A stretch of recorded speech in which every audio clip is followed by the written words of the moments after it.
Thanks very much for staying with us. Time now for Eye on Africa with me, Georgia Calvin-Smith. Tonight, Nairobi's fury over the sacking of the Kenyan chief of peacekeeping troops in South Sudan has not abated. President Kenyatta rails against what he says was the preordained decision to name his countryman as the fall guy. Also, South Africa's Jacob Zuma's leadership sinks even deeper into crisis. The president now faces a no-confidence vote in Parliament next week. This after a state anti-corruption watchdog said it found possible evidence of government corruption. And as Morocco gears up to host delegations from over 200 countries in Marrakesh next week for the COP22 Global Climate Change Summit, we take a closer look at what African nations can do to speed up their response to the increasingly frequent environmental disasters. Well, Nairobi said that the sacked Kenyan commander of UN peacekeeping in South Sudan was set up to be the fall guy. It's railed against what it says was pressure from some Security Council nations for a preordained outcome of a damning UN probe into peacekeepers in Juba. Lieutenant General Johnson Odienki was fired after an investigation found that soldiers had failed to protect civilians during heavy fighting in July. Odienki had only been in the post 3 weeks at the time. Kenya's president said his country will not be hung out to dry and is pulling its 1,000 troops from South Sudan. We know that the people of South Sudan want peace. We know that the people of this region want peace in South Sudan. But we also know that peace will not come to South Sudan by blaming a Kenyan commander for the wider failings of the mission to South Sudan.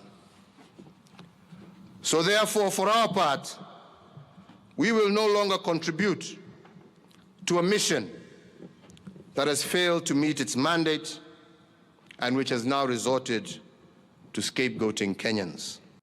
So some damning stuff there from Kenyatta. On its part, the UN has denied Kenya's claims. The report had found that a lack of leadership in the UNMISS mission led to a chaotic response and peacekeepers abandoning their posts or ignoring panic calls for help from those facing being attacked, raped or killed. Julia Steers tells us more.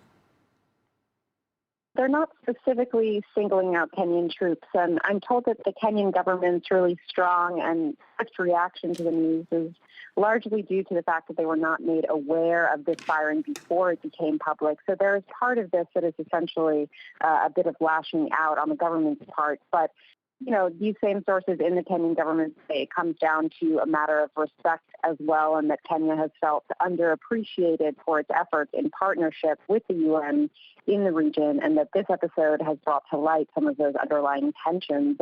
It's important to note that historically Kenya has played a key role in housing refugees from South Sudan and Somalia and in hosting multilateral discussions with South Sudanese leaders and foreign diplomats. So they really are a critical partner with the UN in East Africa, and strained relations as a result of this episode could have a ripple effect throughout the region, and particularly as we see, instability in South Sudan, in Somalia, and in Ethiopia increasing. So does this political fallout risk diverting attention away from the inherent problems within the UN's peacekeeping setup? Definitely, there is a broader conversation to be had here around the efficacy of the peacekeeping force that still remains in South Sudan and really across the region. The firing of Odienki came as a result of this special internal investigation released by the UN this week, and that highlighted underperformance across the board on the part of the UN apparatus in response to this violence in July, and that violence led to the deaths of thousands of civilians, two peacekeepers, and the collapse of a peace agreement in the country. And it's widely acknowledged that what happened in Juba in July was really a large-scale failure of the UN peacekeeping system. Julia Steers there for us in Nairobi. Well, protesters in the city were tear-gassed by police on Thursday. The anti-corruption rally was quickly broken up, but not before organisers delivered speeches calling for President Uhuru Kenyatta to step down.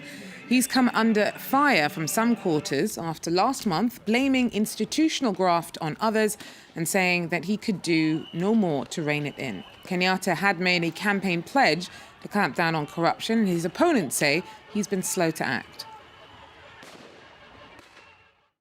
South Africa's Jacob Zuma's leadership sinks ever deeper into crisis. The president now faces a no-confidence vote in Parliament next week. That's been called after a state probe found possible evidence of corruption and influence peddling in his government. As pressure in South Africa mounted on Jacob Zuma to resign, he was probably glad to be in neighbouring Zimbabwe to discuss trade. Robert Mugabe, who's been in power since 1980, joked about Zuma's troubles. We are happy you came, and we are happy you are still in one piece in spite of what the papers are writing every day. A report by South Africa's anti-corruption watchdog stopped short of saying crimes had been committed, but it said a judge must investigate Zuma's relationship with the wealthy Gupta family. On Thursday, the main opposition party called for a no-confidence vote. It is set for November the 10th.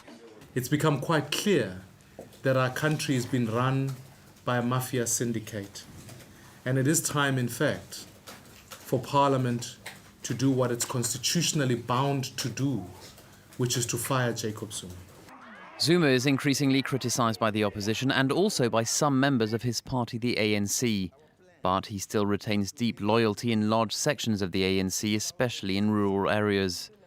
Zuma has already survived 2 no-confidence votes this year. The ANC is due to choose a new party leader at the end of 2017. Ahead of the international COP22 climate talks next week, Morocco is gearing up to host delegations from over 200 countries to discuss together moving forward in tackling global environmental challenges.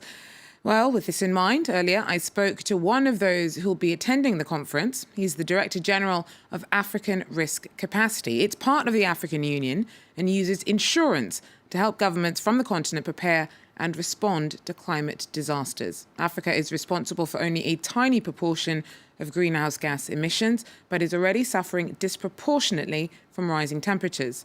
Now, he told me of his hopes for COP22. COP21 was the time for decision, long-waiting decisions. And as you know, tomorrow will be the entry into force of the treaty. And we hope strongly that COP22 will be time for action. Now it's time to implement the decisions that were taken last year, and particularly for the African Risk Capacity, which is an instrument for the African Union, a specialized agency, in order to combat disaster risk. For us, we would like this to be the time for African nations, nations of the world, to work together with Africa in order to build disaster management and financing in the right way for the entire continent, particularly for those countries that are most vulnerable. So you want to see change, but what needs to change in terms of the way that disaster risk is tackled at the moment? What needs to change is the way the whole disaster risk management is taken care of. As you know, today when there is a disaster, we go through an appeal. And by the time we get to the action, time goes on 6 months, 8 months, 9 months, sometimes a year. And what happens is that families lose their livelihoods, they lose their seeds, their implements, and more frequently, they leave their area in the rural areas. They move to the cities and sometimes try to cross the Mediterranean. So, and you see sometimes with frequency of drought, even instability, political instability in the countries. So we want that to change, but to change in a sustainable manner. And how? By building the capacities at national level, by transforming public policies, by embedding into national systems the management and the financing of disaster risk through insurance. Well, that's it for Eye on Africa for now. Thanks for joining us. Do so again if you can. Take care.